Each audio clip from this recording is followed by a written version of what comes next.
Housing unaffordability is on the rise in Sydney, with first home buyers particularly being pressured by rising house prices and an increasingly competitive buying market. This has led to an increasing amount of parents acting as guarantor for their children's property and providing other financial assistance to help their children enter the housing market. The lower end of the market is under unprecedented demand from buyers as investors look for affordable options and compete with residential buyers. To gain some insight into the state of the housing market, I spoke to Jessica Darnborough, Head of Corporate Affairs at Mortgage Choice.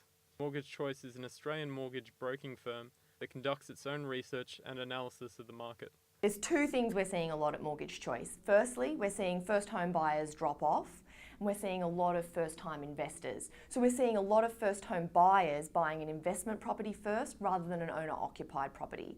But we're also seeing a lot of people using their parents to get into the property market. Now, first home buyers tend to use their parents, a parental guarantee or a family pledge loan, to help them avoid that costly lender's mortgage insurance. The parent can use the equity in their home to help them raise that 20% deposit that they need to get into the property market. I also spoke to Dr. Dallas Rogers, who is a professor at the Urban Research Centre at the University of Western Sydney and studies the issue of housing unaffordability.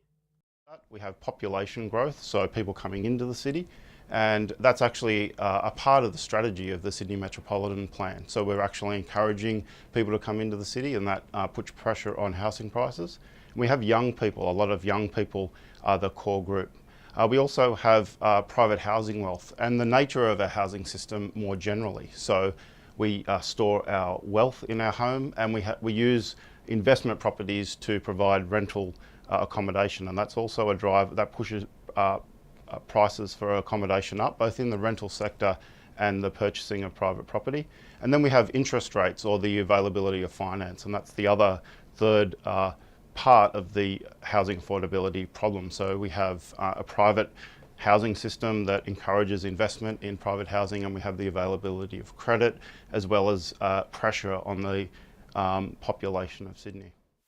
With the First Home Saver account scheme being recently axed by the Abbott government, there seems to be not much on the horizon that would ease pressure on first home buyers.